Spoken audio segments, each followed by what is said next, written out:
अक्सर सुनने में आता है ना कि क्रिप्टो तो बस ट्रेडिंग और स्कैम है। एनएफटीज वो तो बस एक महंगी सी जेपीजी इमेज है। और ये वेब 3 ये तो सिर्फ एक हाइप है, एक बुलबुला। अगर ये सारे सवाल आपके भी मन में आते हैं तो यकीन मानिए आज आपका नजरिया हमेशा के लिए बदलने वाला है। और देखिए, ये सवाल सिर्फ आपके नहीं, हर किसी के दिमाग में है।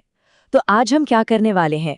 हम इन सारे डाउट्स को, सारे संदेहों को दूर करेंगे और इस हाइप के पर्दे के पीछे झांकेंगे। वेब 3 की असली दुनिया को समझने की कोशिश करेंगे। क्यों? क्योंकि आज हम बात करेंगे वेब 3 के असल इस्तेमाल की। हम देखेंगे कि कैसे कंपनियां, क्रिएटर्स और कम्युनिटीज वाकई में असली दुनिया की समस्याओं को सुलझा रहे हैं। और ये सब हम देखेंगे रियल वर्ल्ड एग्जाम्पल्स के साथ। तो चलिए सबसे पहले ये समझते हैं कि हम यहाँ तक, मतलब इस वेब 3 तक पहुँचे कैसे। देखिए, इंटरनेट का जो सफर रहा है ना, वो बहुत ही दिलचस्प है। सबसे पहले था वेब 1, जहां हम सिर्फ जानकारी पढ़ सकते थे। सोचिए, वो पुरानी सी वेबसाइट्स। फिर आया वेब 2, जिसने हमें कंटेंट बनाने और शेयर करने की ताकत दी, जैसे आज का सोशल मीडिया। और अब है वेब 3। इसमें पढ़ना और लिखना तो है ही, लेकिन साथ में एक नई चीज जुड़ गई है, मालिक बनना। और यकीन मानिए, यही मालिक बनने वाली बात यही सब कुछ बदल देती है। और यही फर्क, यही तो सब कुछ है। वेब 2 में क्या होता है? हम किसी प्लेटफॉर्म के सिर्फ एक यूजर होते हैं, लेकिन वेब 3 में वही यूजर मालिक भी हो सकता है। मतलब कंट्रोल बड़ी बड़ी कंपनियों के हाथ से निकलकर सीधा कम्युनिटी के हाथ में आ जाता है। अब भरोसा किसी कंपनी पर नहीं करना पड़ता, बल्कि उस कोड पर होता है जो सबके सामने है, एकदम ट्रांसपेरेंट। और दोस्तों, यही इस पूरी बातचीत का निचोड़ है। वेब 3 का असली मकसद सिर्फ कीमतों का ऊपर नीचे जाना यानी स्पेक्युलेटिव ट्रेडिंग नहीं है। इसका असली मकसद है यूटिलिटी, मतलब असल दुनिया में कोई काम आना। ये सिर्फ एक टेक्नोलॉजी नहीं है, ये एक समाधान बनने की कोशिश है। तो सवाल ये है कि ये यूटिलिटी असल में दिखती कैसी है? चलिए इसे कुछ पक्के उदाहरणों से समझते हैं और शुरुआत करते हैं उस चीज से जिसके बारे में सबसे ज्यादा बातें होती हैं, NFTs। ये बात तो पक्का सुनी होगी कि NFT तो बस एक फोटो है ना? ये NFTs के बारे में सबसे बड़ी, सबसे आम गलतफहमी है। लोग सोचते हैं ये सिर्फ एक महंगी सी डिजिटल तस्वीर है, लेकिन सच्चाई इससे कई ज्यादा गहरी है। तो असल में ये है क्या? एक NFT को ना एक डिजिटल मेंबरशिप कार्ड की तरह सोचिए। हाँ, ये सिर्फ एक इमेज नहीं, ये एक पास है। एक ऐसा पास जिस पर आपका पूरा मालिकाना हक हो और जिसे आपसे कोई छीन नहीं सकता।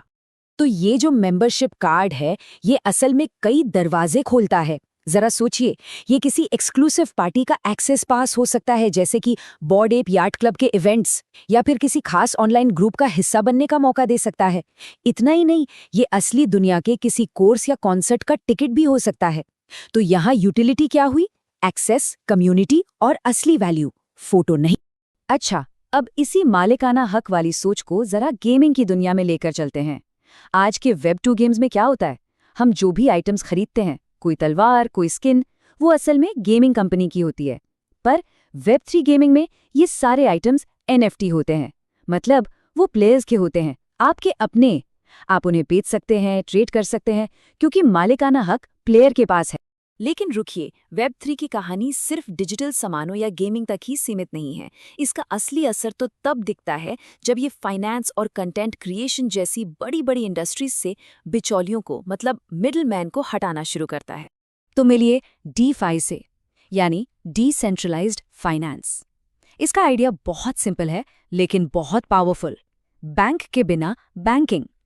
जरा कल्पना कीजिए कि सारी फाइनेंशियल सर्विसेज बिना किसी पारंपरिक बैंक के इस्तेमाल की जा सके। तो DeFi का मकसद क्या है? इसका मकसद है पारंपरिक बैंकिंग की सारी रुकावटों को हटा देना। सोचकर देखिए, लोन लेना हो या अपनी सेविंग्स पर इंटरेस्ट कमाना हो, और उसके लिए न कोई बैंक मैनेजर, न कोई लंबी चौड़ी कागजी कार्रवाई और न ही मंजूरी के लिए लंबा इंतजार। यहाँ आवे या कंपाउंड जैसे प्रोटोकॉल्स पर सब कुछ कोड के जरिए होता है, एकदम सीधे सीधे। यही तो है असली फाइनेंशियल फ्री। और क्रिएटर्स के बारे में क्या? वेब 2 में क्या होता है? यूट्यूब हो या इंस्टाग्राम, ये प्लेटफॉर्म्स उनकी कमाई का एक बड़ा हिस्सा ले जाते हैं। और तो और उनका एल्गोरिदम तय करता है कि कौन हिट होगा और कौन नहीं। लेकिन वेब 3 मॉडल में क्रिएटर्स का अपनी ऑडियंस से एकदम सीधा कनेक्शन होता है। फैंस सीधे NFT या टोकन खरीदकर उन्हें सपोर्ट कर सकते हैं। बीच का बिचौलिया पूरी तरह से गायब। अब ये सारी चीजें मिलकर कम्युनिटी बेस्ड ऑर्गेनाइजेशंस की तरफ कैसे ले जाती हैं, ये देखना तो और भी ज्यादा दिलचस्प है। पेश है डाओ, यानी डिसेंट्रलाइज्ड ऑटोनमस ऑर्गेनाइजेशन। इसे समझने का सबसे आसान तरीका क्या है? बस इतना समझ लीजिए, ये एक ऐसी कंपनी है जिसका कोई बॉस नहीं होता। तो फिर ये काम कैसे करता है? देखिए, यहाँ कोई एक CEO या बोर्ड ऑफ डायरेक्टर्स नहीं होता, बल्कि कम्युनिटी के वो सदस्य जिनके पास ऑर्गेनाइजेशन के टोकन होते हैं, वही लोग बड़े फैसलों पर वोट करते हैं। और सारे नियम कानून कोड में लिखे होते हैं, जो सबके लिए पूरी तरह से ट्रांसपेरेंट होते हैं। तो असल में डाउज ऑनलाइन मिलकर काम करने और फैसले लेने का एक बिल्कुल नया मॉडल पेश करते हैं। यहाँ पावर कुछ लोगों के हाथ में नहीं होती, बल्कि पूरे समुदाय में बटी होती है। चलिए, अब बात करते हैं कि इस फील्ड में असल मौके क्या हैं और इसका भविष्य कैसा दिखता है। चाहे कोई स्टूडेंट हो, क्रिएटर हो या फिर कोई प्रोफेशनल, Web3 में इन रोल्स की डिमांड तेजी से बढ़ रही है। कम्युनिटी मैनेजर से लेकर स्मार्ट कॉन्ट्रैक्ट ऑडिटर तक इस नई दुनिया में करियर के बहुत सारे मौके हैं। और पता है, इस मार्केट की सबसे खास बात क्या है? यहाँ पारंपरिक डिग्रियों से ज्यादा प्रैक्टिकल स्किल्स और नॉलेज को वैल्यू दी जाती है। मतलब अगर किसी के पास स्किल्स हैं तो उसके लिए मौके ही मौके हैं। तो आखिर में सबसे जरूरी बात यही है, Web3 का भविष्य किसी हाइप पर नहीं, बल्कि इसकी यूटिलिटी पर टिका होगा। लंबे समय तक सिर्फ वही प्रोजेक्ट्स टिकेंगे जो असली दुनिया की समस्याओं को सुलझाएंगे और लोगों के सच में काम आएंगे। तो जब हम इस खरीद फरोख्त और स्पेक्यूलेशन से आगे बढ़कर असली यूटिलिटी को देखते हैं ना, तो इस टेक्नोलॉजी की क्षमता वाकई में बहुत बड़ी लगती है। तो अब सवाल ये है कि अगली बड़ी प्रॉब्लम क्या हो सकती है जिसे Web3 सॉल्व करेगा? जरा सोचिए।